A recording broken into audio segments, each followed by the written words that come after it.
gratis cuando abre su cuenta. Realice operaciones bancarias en donde y a la hora que sea conveniente con banca móvil de IBC y banca en línea de IBC con pagos de factura. Acceda a ibc.com o visite cualquiera de nuestras 14 ubicaciones en el área de Houston. Nosotros hacemos más.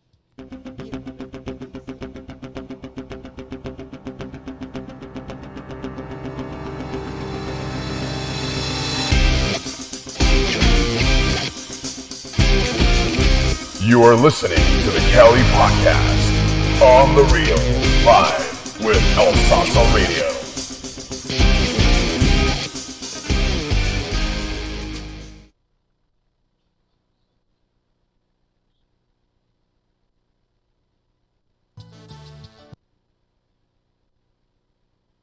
Hello, hello.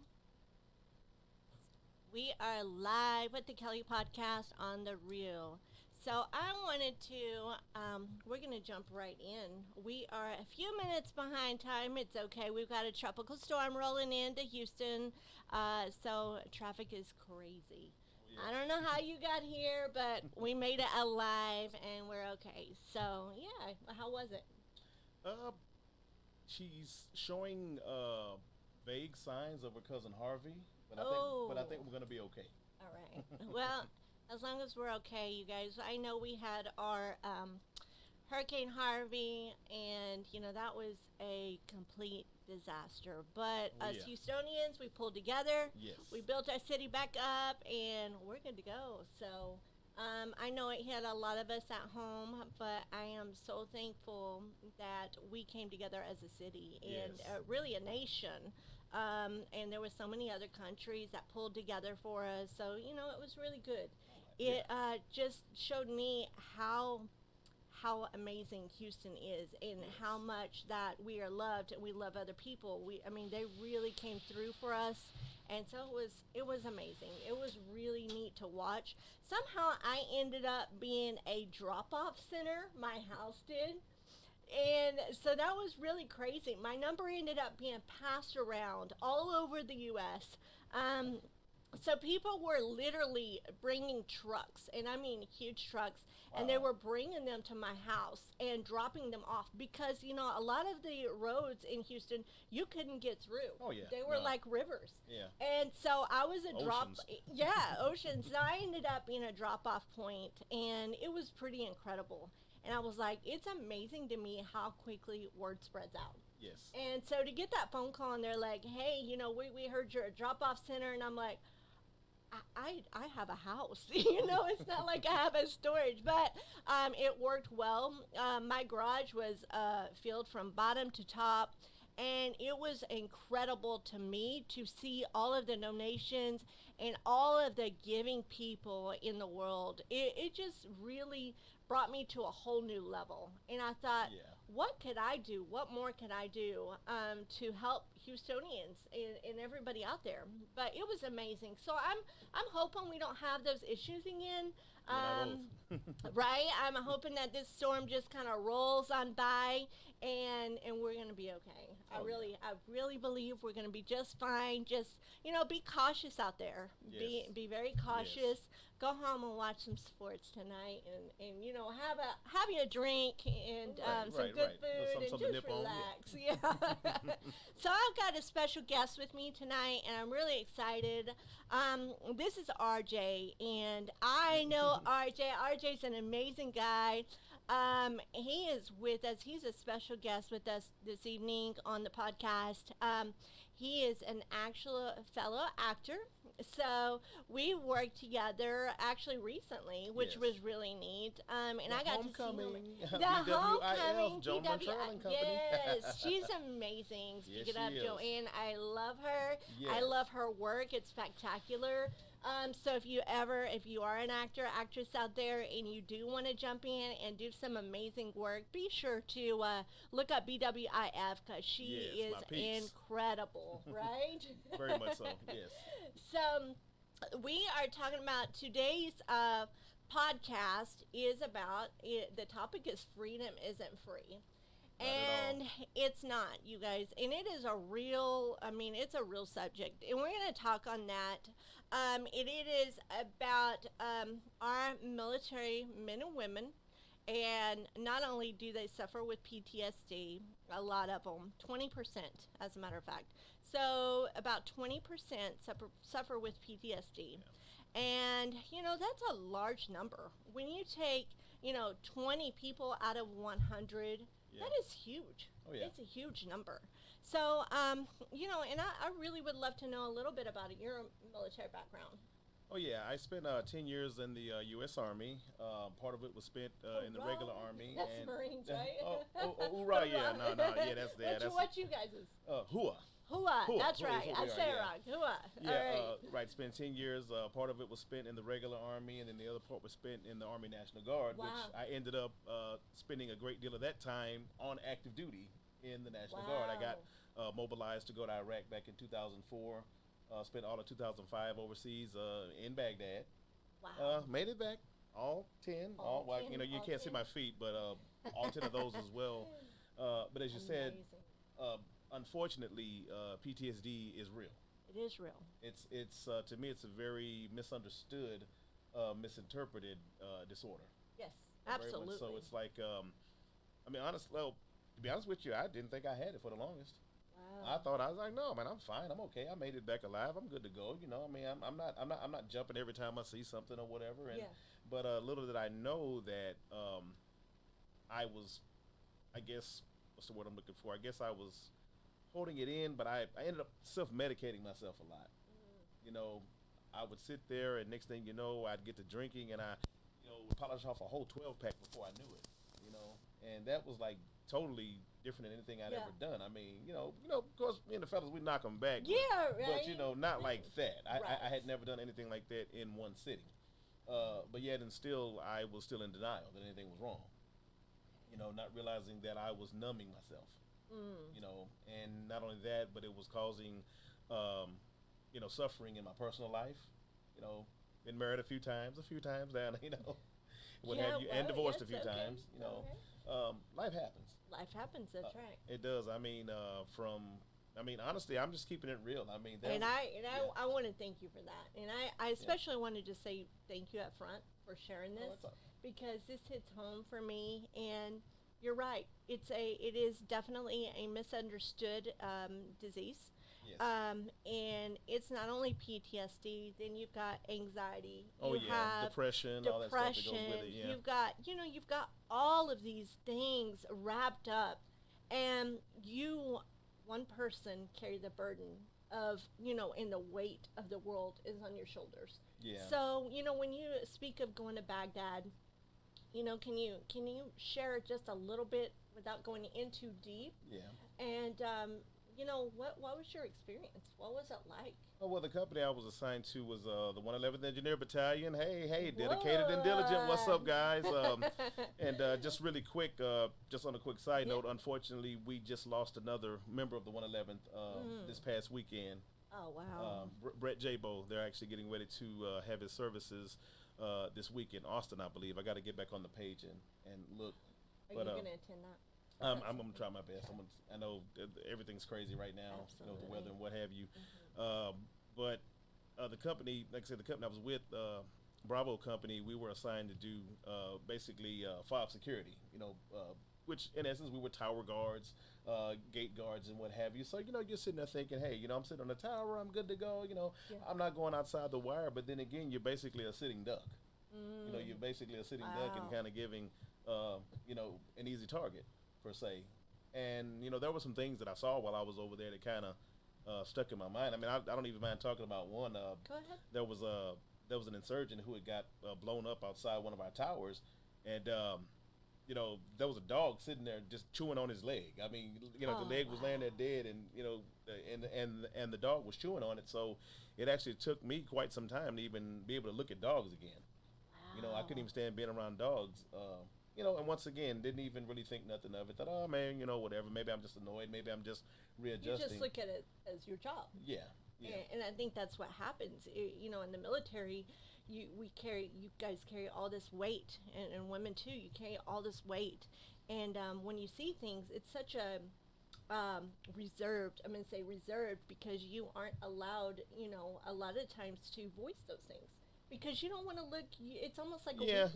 You you don't want to be seen as soft. They always have a term, "suck it up and drive on." And you kind of talk. No, I'm okay. I'm okay. Got a knee ache, a foot ache, or whatever. Just go to sick call and get you some Ranger candy, as we call it, some ibuprofen, and call it a day. But then after a while, we had to be retaught that it's okay to talk about these things. Right. And Kelly, I'll be honest with you. One thing that has really, really been therapeutic for me is acting. Wow. Acting has been so therapeutic for me. And now, mind you, I took drama, theater arts back in school and what have you. I started in middle school, 7th grade. Okay. Mr. George McIntyre started me out with public speaking, and I actually used a stutter. I had a real bad stutter. Okay. I mean, I couldn't even get a sentence out. Yeah. But I think I took speech until I was like maybe in the 6th grade or so. And then so by the 7th grade, I was ready. I was like, okay, I don't really stutter anymore until I get really mad or really excited about something. Yeah. It kind of comes back. But I got into public speaking, drama, and what have you, and I loved it. In fact, when I did join the military, the recruiter asked me, he says, "Son, what's your passion? What do you really want to be?" I was like, "I want to be an actor." Really? I says, "I want to be an actor." And he goes, "Well," he says, "we don't have actors, son, but we do have broadcast journalists." I was like, "No, dude, I don't want to be Ted Koppel or Dan Rather. I don't want to be either one of those guys." No offense to you guys. Right. Yeah, hey, great guys, by the way. But, no, I opted to become a combat engineer. I learned how to blow up stuff, Wow. use explosives and what have you. Sappers, baby. Yeah, that's amazing to me. And, when you say something like, you saw and observed with your own eyes, someone who was hurt and killed, and then the dog going in, and it's haunted you. Oh, yeah. And it's something that even thinking about it is terrifying for me, just to even think about that vision. And you're right. You guys have to be strong. You can't. It's almost like you can confront and talk to your peers and your friends. Your fellow guys and everything. But it's almost like they hold everything in. Oh yeah, we're hold good it at that. in. We're good at definitely. Yeah, and I will say, because my spouse was military, and he was Navy. That's still our brothers too. That's still our brothers. Yeah. That's right. He's a medic. Very cool. He's a corpsman. We lived on Camp Lejeune base for quite some time. North Carolina, North Carolina. And so this kind of hit home with me because, he didn't see nothing like that, but just being around and seeing and being with other mates and other people and hearing stories and stuff, it really makes you think. And, it really puts the military to a whole new level, a whole different level, you guys. And I asked, because he's 100% disabled, but he would love to be able to go back in the military. Oh yeah, I still have days like that, even right now, and I that's why honestly, just real quick, I know I'm gonna throw a plug in real quick. No, kudos to the greatest acting coach in the world, Miss Charnel Brown. You all know her as Kimberly Reese from NBC's A Different World. I mean, honestly, in the year that I've been with her in her acting class, my God, it has been awesome. Really? I have learned to channel things, channel emotions. And there's a lot of times I'd come to class, and I'd have stuff going on. And, of course, once again, that's one thing we're great at, holding stuff in. Yeah. Well, and acting, too. Exactly. You went from one field yes. In the military to holding things, and then you go to another field in acting where we learn to channel things, and we, yes. We kind of live in this whole different world. As right. actors and actresses, we got to come out of character. Yes. And so, to me, you went from one to another. Yeah, and that's the neat thing about it. I mean, that's one thing, that I totally love about it is that you can get totally outside of yourself. Yes. Because some days my personal life sucks. Some days it does. Some days I don't want to be RJ, Hey, some days I want to be George or Mike or somebody else. Exactly, and it's fun. I mean, it really is. And, I think, I've said this before, I think, if you're an actor, actress, it was destined from beginning, Yeah. It I is believe just that. something that is in you. I do. And I definitely believe it for sure. It's not for everyone, Right. you know, and I tell people I can pull out the craziest personalities, and it's almost because I've lived those personalities. Yeah. I've been that through these person, things, been yeah. through those things in life. So it's easier for me to pull it out. Right. And, you know, especially for, you know, you being military, and then, you know, you're a veteran. And then you go into acting, and I think it's just incredible. It's really incredible because you kind of get to bring all of that side, and you do get to channel that energy out into positive ways and into the world, and it's really, really neat to see. Yes. And I love that. I love watching you on film. I think it's really cool. I love RJAtkins.com. That's right, RJ. So yeah, and tell us a little bit about your films. What you have going on? Oh my goodness! Well, I have so much coming up. In fact, I spoke about Charnel just a few minutes ago. We have a series coming out called "Best Kept Secret," and I, don't want to take it too much, but just kind tell of me about it. Yeah, bring in a little bit. It's A little basically a fictional fine arts academy based in Houston. Okay. To where we have students come in and they have to audition to be in the academy. And for those who are familiar with A Different World from back in the day, picture A Different World meets Fame. Oh, wow. Yeah, something similar to that. And so my character, Jonah, he's the voice and diction coach. He's very eloquent, and he wants his students to know that communication rules the nation. I love So you heard RJ just now. Yes, yes. And that voice is incredible. Oh, so thank you. You Jonah could likes it. Actually, it is a great radio voice. I will say that. Well, hey, Neil Hamill, did you hear that? Hey, voiceover time. Voiceover. That's right. Very cool. But yeah, I've got that coming up, and also I can't speak too much on this one yet, but I just found out, just literally yesterday, that I landed the role of, my dream role. Really? Yes. What is that? A TV hubby, TV dad. Really? Yes, That's amazing. Yes. I'm going to be working with a great actress friend of mine. We're going to be hubby and wife. We're going to be like a sort of a modern day James Avery and Uncle Phil and Aunt Viv. Okay. Yeah, the first one. Yeah, the first. There were two Aunt Vivs on Fresh Prince, but anyway, they both were cool. I love Fresh Prince. Yeah. That used to be like the go-to show. Oh yes. Every day I would watch it, and I thought he was incredible. I still think Will Smith is incredible. Oh yeah, awesome he's guy. An incredible One of my favorite actor. yeah. And I mean, you mentioned Joanne Johnson a few minutes ago. Yes. We have Make Yourself at Home, her debut film coming out. I get to play a guy named Mr. Banks. He's just a little old ornery man. He just his wife bugs him all the time, and he just be trying to be on the couch trying to get a little sleep. That's all he want to do, but she always want to come up bugging him. Yeah, have that coming up, and geez, I just not thought. And there's another short film called Thud, TUHD, that I'm actually I landed that role on Sunday. wow. So I'm going to be pretty busy back to back, but I'm loving every bit of it. And by the way, at my day job, I'm a teacher. I teach for Aldine ISD. I teach at the Gap Center, which is an alternative campus. Okay. We teach behavioral children, but I really don't like to call them that, behavioral. Okay. They just have a few challenges. That's right. I believe you. That's And true. so, honestly, my military/acting background works wonders for me. I was going to say it's got to help. does. It helps Right. with the kids. Yes. And Because I'm able to it's channel right. stuff, and that, which, hey, kids are kids. I love kids. I don't let kids get to me. I mean, I'm like, hey, gotta love them. Got 3 of them myself, even though they're already grown. Well, here's what I say is, when you're working with kids and you're doing amazing things, you almost have to kind of know their experience and been through their experience to be able to do anything with them or for them. Yeah. And it's true. And we know that, those of us who've been through, difficult times in our life, Yes. when we see a struggling child, you know how to deal with that child better. Oh, yeah. You really Yeah. do. And so it does take somebody with experience, somebody who's been through that. Because they face their own personal traumas That's in their right. individual lives, even though they haven't been to combat or anything like that. Absolutely. Trauma's trauma. Yeah, trauma is trauma. Yeah. And, I actually, for a long time, suffered from PTSD. Mm-hmm. And it was hard. It was really hard because, like you said, it's not something. Think you're okay. You realize you think you're okay, but you're drowning yourself in all these different things, and it doesn't matter if it's substance abuse or relationship to relationship, or Went through that. codependency. Right. You go through those things. Most definitely. You do, and that's just reality.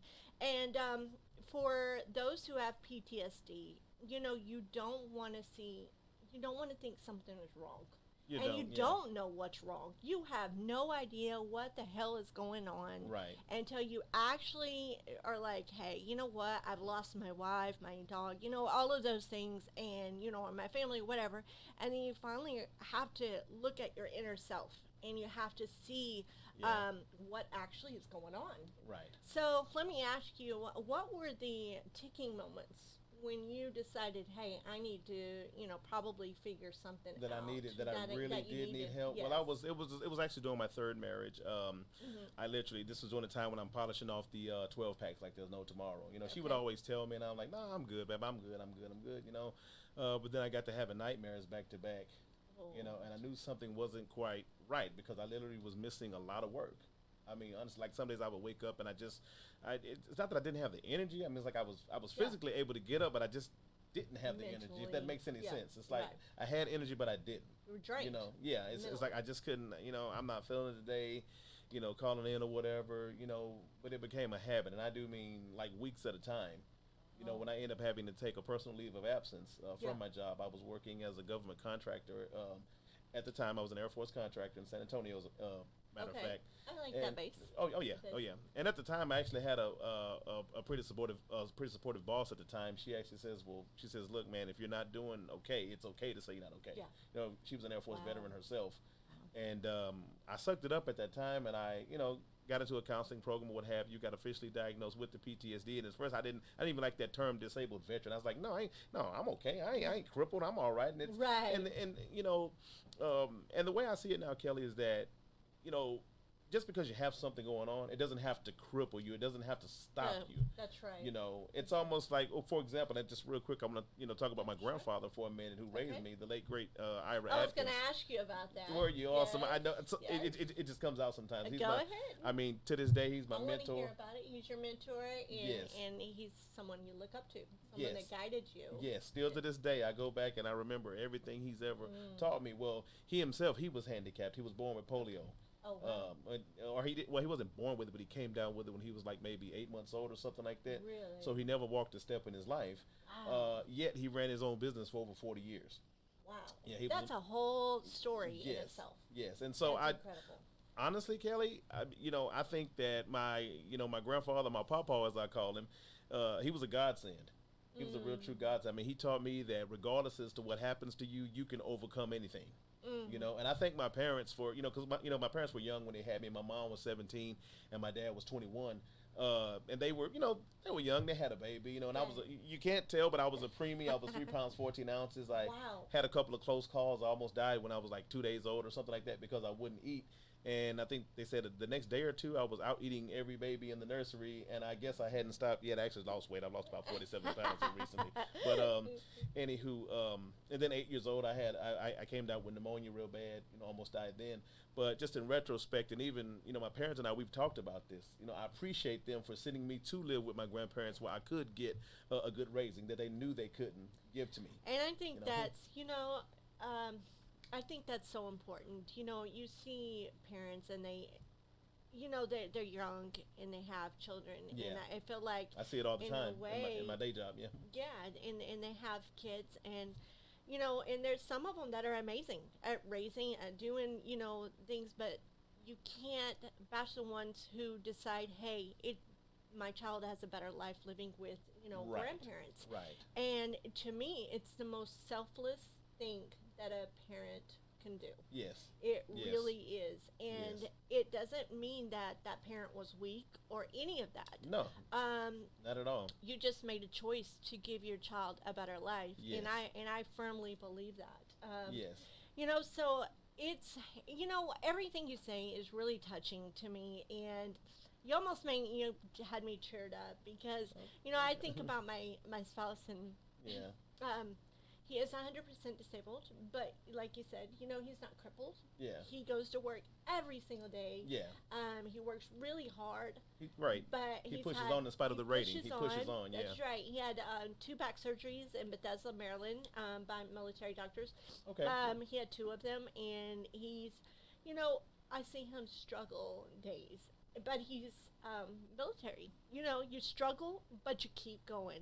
And you know, when you're in the military, you have that mentality. You're a soldier. Oh yeah, You're a soldier, and you keep fighting through. And sometimes after you get out, you still have that mindset. That's right. Yeah. And you know, his Most times, dad, should I say. exactly. And his dad actually had a lot of issues. And you know, he went to war, and you know, there was Vietnam era. Yes. Yeah. Those guys, oh my God. Yeah. Oh, he had a lot of issues, and actually, his birthday's today, so he's in heaven. But I mean, He's up there with my papa. They up there chilling right now. They up there.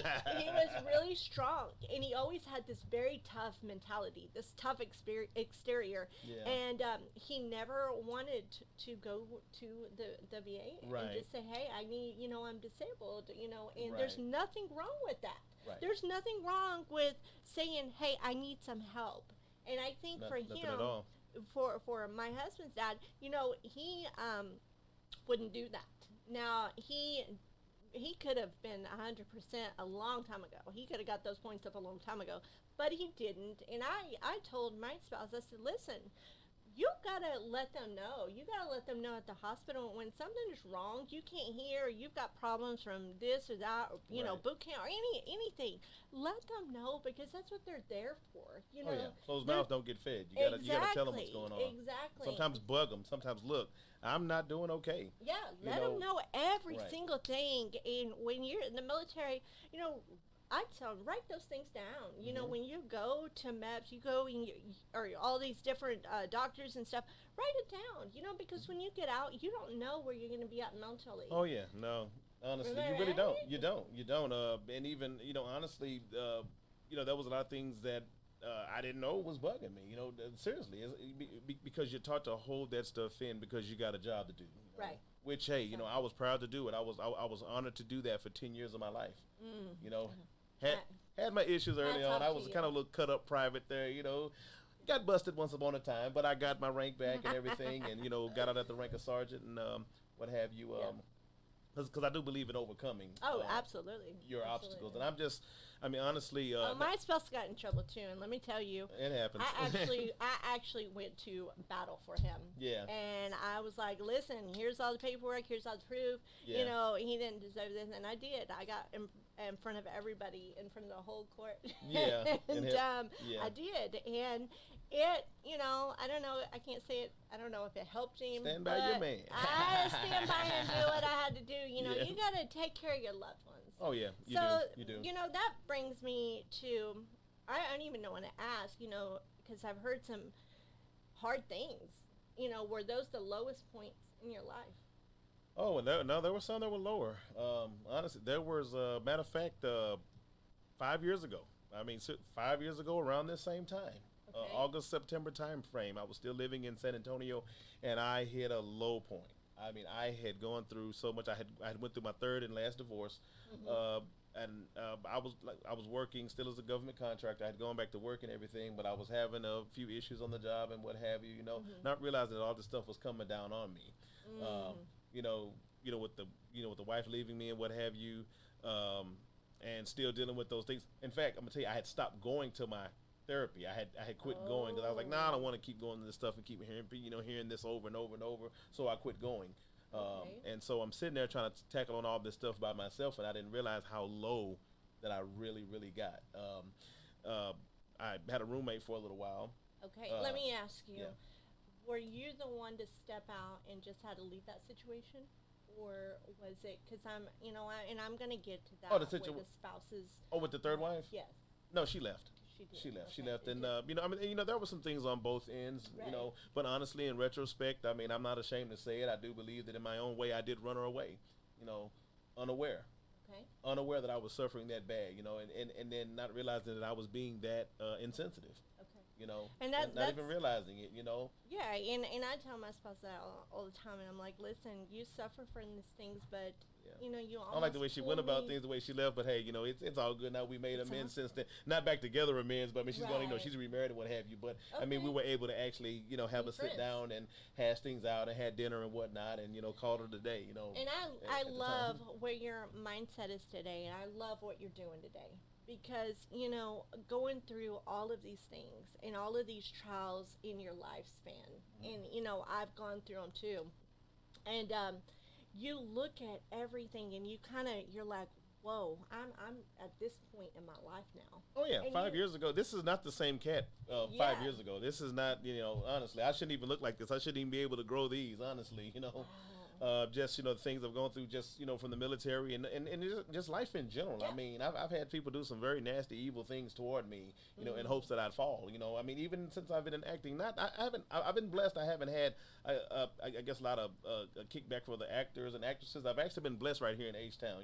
I think we got a pretty neat little community here. Thank we do, you. we do. We look out for each other. Yeah, and that's the most important thing. Yeah, You got to look out for each other. You encourage each other and you uplift each other. In fact, I'll even, if I could just real quick share something with you, Absolutely. and this is how I know that things like, I don't think there's really a cure for PTSD. I think you just learn how to function with it and deal with it. You learn ways to not fly off the handle as much and what have you, and how to channel things. And it doesn't always take a lot of medication either, I don't think. Right. But it was the last week of school, this past school year. My daughter Kiana, she was living with me. She had just graduated from, she was getting ready to graduate from Klein Collins. Okay. As a matter of fact, and I had a situation in which some people came to my house and they tried to provoke me. It was some people from back in the day, Wow. ex in-laws or whatever. Tried to provoke me, called the police, literally everything, saying that I had my daughter there and she was, being held hostage. And I'm like, wait, the cop gets there and he's like, the cop like, she's 18 years old, Yeah, she's exactly. 18 years old and she wants to leave. Yeah, exactly. She can, but You're 18, you can go. It's all right. And I had actually made a statement on Facebook about that. I just, and I'm not even going back into it, honestly. It's just one of those situations that, the person that was trying to provoke me literally was trying to get a rise out of me. And I was like, you know what? I'm not feeling this. I'm going to go back in the house. Baby, if you want to go, that's up to you. Yeah. It was a tough pill to swallow at the time. But I knew then, I says, okay, I'm learning really how to channel things. Wow. I'm learning how to really just not let, people push me to where they want to get me. Yeah. Because I do still have to live. I mean, because honestly, you can't use the PTSD as an excuse for everything. You can't go around and be like, okay, I'm going to go kill. It's not a blanket. Yeah, exactly. I'm going to go kill 10 people today because I have PTSD. No, you can't do that. But you can't.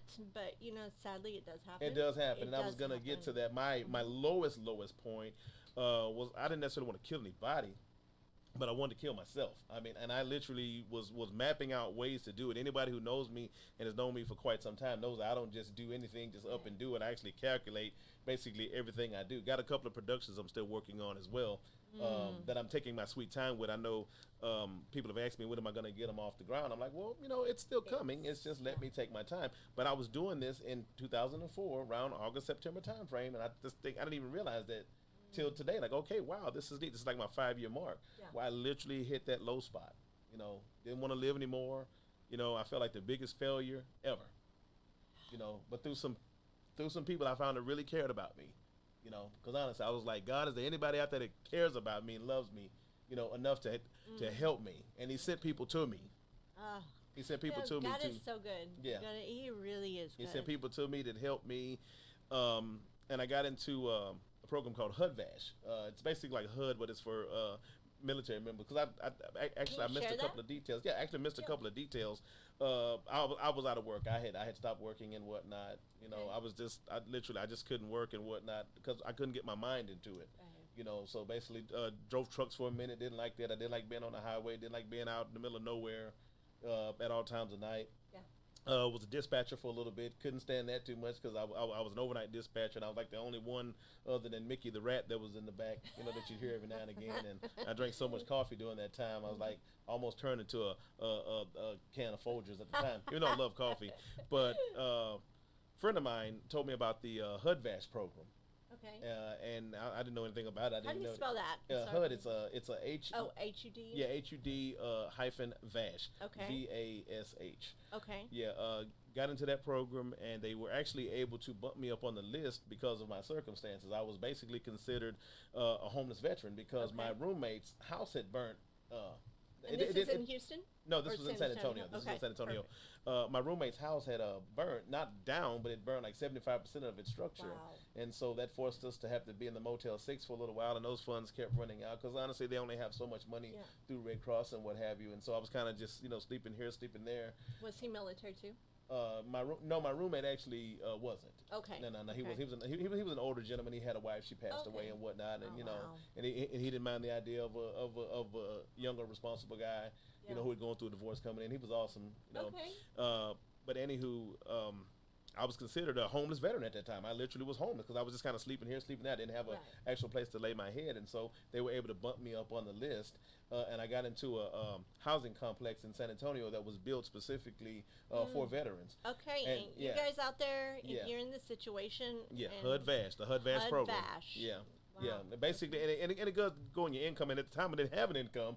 What I said, well, I think I was getting 40% at the time. I was getting that, and it didn't even mount up to anywhere near what I needed to make and take care of myself. Right. And I was behind on child support and all that stuff at the time. It was really bad time in my life. And then that happens when you're behind on child support because, and that's the thing that's really hard for me to see is our military men and women are out there and they're fighting and struggling and, and then they come home. Some of them come home and their spouses may have left because of PTSD or being by themselves or, there's so many different things, and I've been in that situation and then they come home and you've got kids. And then what happens is these guys get out, or these women get out of the military, and because there's women too. I got a lot of I got some brave sister soldiers out there. I mean, honestly, And they get so out. it ain't just men, They're the other spouse who is taking care of the children. The majority of the time, they're now gone, right? Yeah, so then and you've got these. People suffering with PTSD, they don't know what to do, and then whenever they can, they finally get to a breaking point. They go get some help, right? Yeah.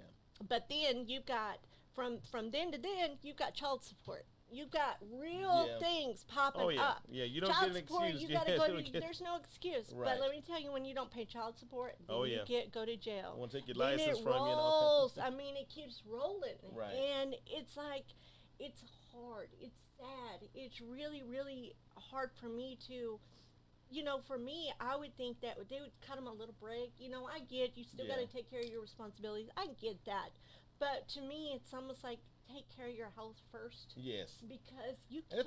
It's hard being married in the military. It's hard. It's hard. Very, very hard. Yeah. And you've got to take care of yourself, and then you've got to take care of a family. Right. And then when you're just struggling and dealing with these issues, it's very, very hard. Right. And I don't think a lot of people, like you said, it's kind of blanketed. PTSD and all of these things are kind of blanketed. And so I really it affects everyone differently. I thank you for bringing all of this to the open for everyone to see and hear. Oh, I'm an open book. I don't mind. I don't mind at all because I'm like, we all got a story. See an open book. Yeah, I really do. It's coming. I I have a story I'm working on with that as well. Another screenplay that I'm working on. That's really exciting, and I know it's going to be amazing. Oh yeah. And I'm really excited for RJ. So let us know, when did the turnaround happen? Okay, around that same time. When I got into the HUD-VASH program, and they were actually able to move me up really quickly. They helped me get an apartment really fast. Another guy, I think his name was Jeff Meyer, he had an employment agency. Okay. He was actually able to help me get another job. And they worked with me as far as transportation and what have you at the time till I was able to, get another vehicle and what have you. Okay. That helped me, and I actually, as things started to turn around, I was like, hey, I got to do something. I got to give back because, and I knew I couldn't go back in the military. Like you were saying earlier, your husband sometimes wishes he could go back in. Right. That's me. I'm like, man, even sometimes now, I think here I posted something not too long ago where I was kind of having one of those days like, man, I'd give anything to be out in the field right now. As much as I used to hate it back then, it was like, family. Exactly. It's family. Exactly. It's the camaraderie. And I'm actually still, matter of fact, two of my best Army buddies right now, they live like within a 5-mile radius of me. And I've known these guys over 20 years. Amazing. What's up, Cool Breeze? What's up, Mike? That's really, really cool. Yeah, but that was a major turnaround because I was like, well, what can I do to give back? Because as a soldier, you're always giving. You're always giving and you're always helping. So when I'm thinking, what can I do? I was like, okay, I love to talk. I love to show people how to do things. Why not teach? you know, why not teach? And so I started subbing at the time to see if I would actually like it. Yeah. I was subbing for East Central ISD in San Antonio, and I got into a certification program through Texas Teachers, and passed my content area exam. Went to a job fair, and Aldine, my school district, they actually came down to San Antonio, along with, I don't know, probably 100 and something other districts from around the state. Recruiting, and I noticed that no one was at their booth. And I'm like, well, dang, what's going on? What's up with these guys? And so, they had a big sign. They were recruiting bilingual teachers. But San Antonio, you got plenty of bilingual people who teach there. And I asked the lady, Dr. Williams, I was like, well, do you guys only need bilingual? She's like, well, no, we need everybody. This is just kind of like the one that we're actually focusing on right now. Oh, okay. And she says, what's your certification in? I says, oh, I just passed my special education exam. And she's like, okay, special ed, you're a male. Come with me. Wow. That's how God works. Yes. And right place, right time when everything orchestrates. And mind you, end up moving to Houston and what have you. I used to come down to the H all the time. It's like, it's almost like dating somebody for a long time and then you finally get married. That's what it's been like with me in the H-Town. I mean, I grew up listening to Screw, Fat Pat, Big Hawk, all that type of stuff. And, and eventually end up moving. Wow. But came on down and whatnot, and not realizing just a few years later, right after my grandson was born, as a matter of fact, hey, grandpas look like this nowadays. That's right. We get all broke down and stuff. But anywho, after he was born, right after my 40th birthday last year, that's when I kind of did a little soul searching. I'm like, I think I'm a pretty successful man. I've done things, Right. I mean, honestly, served my country. I'm That's educated. huge. But you know how you feel that there's something missing. Yeah. Like there's some itch that you need to scratch. Right. And that's how acting came into play. I was like, you know what? I've always loved acting. I've always loved making people laugh. It's what I do. And I've been doing it for free all these years. So I'm like, why not get into it and see where it goes? That's right. And so I responded to a casting call. LQ Starworth, what's up? Sends up a scoring white. That's where I met my boy Tino. I like Tino. Yeah, Tino DeBlanc, baby. Look out for Work 2 coming soon. Actually, Work 2. Yeah, if you get on blackandproudtv.com, you'll see some of my work that I've done on there. You'll see the first work film he and I did. And we've done 2 or 3 other short films together as well. Wow. But met him and it's, and just hit the ground running, and it's been awesome ever since. When I tell you that it's been a stepping stone, just like this. Now, it hasn't been easy. I mean, hey, I tell people, don't get into it thinking you're going to get rich overnight, because it ain't going to happen like that, because you got to take time and work on your craft. But honestly, there's nobody on this earth that can't tell me that this is not my time. This is my time right now. And I love that. I love that. This is it right here, right now. Great things are happening. Building yourself, branding yourself, and I tell people, acting is not just you walk in and you audition and you get the part. People think you gotta literally build yourself as a platform. Yes. And you really have to, and it is a lot of work. Yes. A lot of work. So I tell people, if you're not willing to do the work, it's probably not for you. Exactly. Oh, I was grinding for over 12 hours this weekend between table reads and what have you. Battled a stomach bug for the past couple of days. I'm actually okay now, finally. Thanks to some Verner's ginger ale and the little old school remedies, I'm finally okay. But, things happen. I mean, whatever's been going around. Yeah. But Saturday, I grinded hard. I mean, I was going for 12 hours straight, but it was awesome. I enjoyed every second of it. Yeah. Matter of fact, Joanne's table read, and then our first table read for Best Kept Secret with Charnel and Jonah Collins, that guy. And lastly, we did dang it, I forgot about that one. I'm in another series called The Real Men of Houston. Yeah, I tell you, I'm getting behind, and I need to get myself. Yeah, keep following me. I'm going to get on you, somebody to tag you and stuff from now on. Yes, and I get sidetracked with things, and I had some family. You grinding too. You be on the grind too. So but I can do so much more. I mean, that's what I tell myself. I'm like, I can do so much more. See, you shouldn't have told me that, because now I'm gonna keep you in mind. You shouldn't have said that. I'm always like, okay, I can do more. I can do more. I'm just one of those people, and then I get to a point, and I'm like, all right, I gotta step back for a second. Right. But I did this summer, my brother passed, and it's a whole long family thing. But, I told myself, I was like, what am I doing? Like, I need to get my butt up, and I need to get busy. Like, I've got stuff to do. I have a film, Mob Girl, and we're going to start pre-production soon. Okay, all right. But, this script was done, I'm going to tell you, last year. So it's been like it 8 happens. months. But I wasn't in the right, you talk about it's not the right time. Right. And I know it wasn't the right time. Yeah. So I needed to do more. And I was like, I got to, publicize this in the right way. I've got to do this the right way, this thing. And everything kind of falls like dominoes, It just falls, and that's the way it's supposed to be. That's the way it's going to be. So when it's not the right time, don't do it. Right. I really believe that. Don't push things out there in the universe if you're not ready for it. Exactly. It's gonna fall. It's gonna fall. Exactly. But And so, when you're ready, do it, because RJ, he's got what is that, six films, 7? No, yeah. I'm trying to keep count. Just get on IMDb.com. Look up RJ Atkins. You'll see all my stuff on there. My website RJAtkins.com. And you were SAG written. I'm actually SAG after eligible. There you go. I haven't officially joined SAG, but I'm coming for that, baby. All it's right, gonna be awesome. All right. It's gonna be awesome. That's my next step too. Yeah, bring more SAG production to the H-Town. Yes. I was actually in Fifth Ward this summer. Oh, really? Yeah. I worked down there for a long time. Yeah. I did a lot of mission work and stuff. Well, no, I'm talking about the series. Oh, Fifth Ward, the series. Okay. Yeah, okay, that okay. one. Yeah, hey, but that's awesome too. Glad to hear that. I was in that when, matter of fact, Omar Gooding, he's the lead detective on there now. He actually used my car for a scene. That was actually awesome. I was like, hey, so me and my baby made our SAG debut. Yeah, we did that. But that was awesome. And then, so, in fact, that incident that happened, it happened the same week I found out I was cast in Fifth Ward. But I'm just so thankful that nothing happened. Because once again, when it's your time, it's your time. That's right. And not even you can sabotage it. Oh, that's right. Not even you can sabotage it. And you almost had to come home to H-Town too for all of this stuff. And it's amazing. It starts somewhere, and it's weird because I stayed in H-Town when I was really, really, I can't even remember. It was a long time ago. Something, yeah.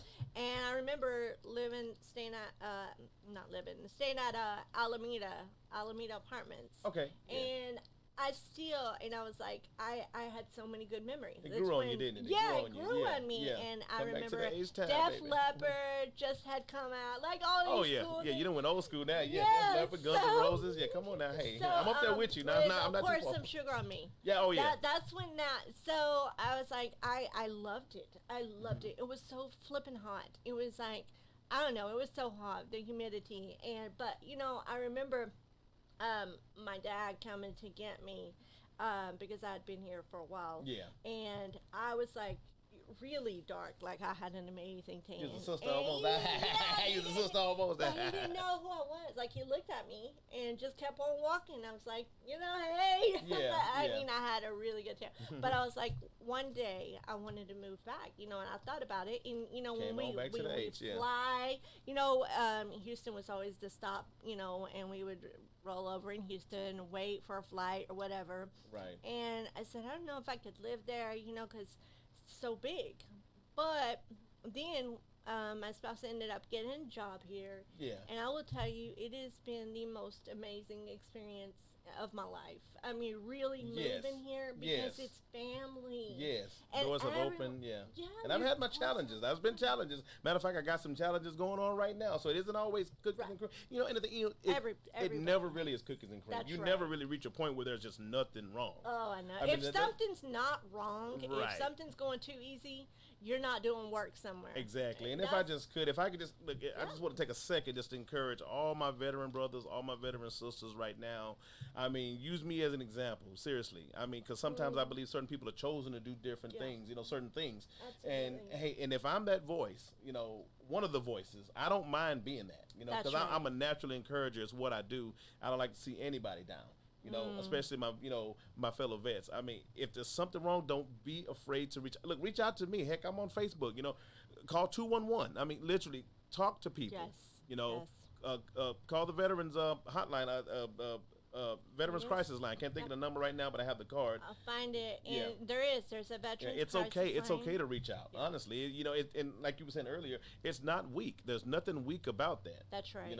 It's because honestly, you can't make it in this world by yourself. I don't care how much you say, "Oh, I'm independent. I can do this." No, you're not. If anything, you should be interdependent. If anything, because you need others. Mm-hmm. I don't care. I'm sorry. Whoever built this building couldn't do it with one man. That's right. Right. We need people. We need lifelines. Yes. And that's why I was so excited to do this. You know, I had worked with you on a show briefly, and Yeah, we had a you know, blast. That was fun. It was amazing. I'm on drunk Uncle Roger. Hey, how you doing? Yeah, I'm drunk. Yeah, I And drank was so like, much tea this that day. guy is really cool. And then when I learned he was a veteran, I was like, I know. Just something kept drawing me towards you, and something, you know, it's just it's one of the things. Look, it's and I was like, I know that he's got something really incredible to share. Oh yeah. So I wanted to cry actually today, and I was like, it's really going to be hard to talk about this, but it is something that we can do together. And you military spouses out there, that's the hardest job in the military, by the way. Yeah, that's the hardest job, being a military spouse. It is hard. Especially, you know, like I said, my spouse suffers with PTSD. He is 100% disabled veteran. He does work very, very hard, and I'm sure he would love to have a break. But that is something that I tell him, and every 4 months or so, you know, we got to go on a trip, because I try to go and get us out of, you know, away from things. Yeah, away from, And I think it's really helped. It really, really has helped him a lot. Just to be able to get away from work and get away from all the struggles and the pains and everything. Because when you're doing things and you're just enjoying life, you kind of forget about all that crap. You know, you forget. Even if it's temporary for a little while, you let it go. Right. And it doesn't mean that it's going to completely go away. Right. But it does for a little short time. And then in 4 months, we'll take another trip. You know, and that's kind of, it's good. So, and I thank you for supporting him. I mean, from a vet, trust me, because we be needing that. We do. And it's not easy. No, not at all. It is not easy. And, you know, I was the one that, yes, he did all of the going out and the work, and it did, but I had to hold the house together. You know, when you got kids and all of that, you got to hold it together, and you got to be strong, because you don't see them for a long time. Right. And so, and then not only that, I didn't really have a lot of family that I could really rely on. Yeah. So, and then I didn't really have his family either. So it was like me by myself with my kid. You know, it was a difficult situation. Right. And when we first moved, we ended up actually in Virginia. Okay, yeah, you did say that. Yeah, yeah, my baby was born there, my little one in Portsmouth and Naval Hospital. But we ended up, actually, it was crazy. I found this house, and, you know, we didn't want to live on base. We didn't, well, now I would love to. I'm not going to lie. Oh, base is like, I never lived on base. Oh, my gosh, base is amazing. Yeah, and after I found this little house, I was like, yeah, this house is good for us. You know, we moved there, and it was smack dab in the worst part of Norfolk, Virginia.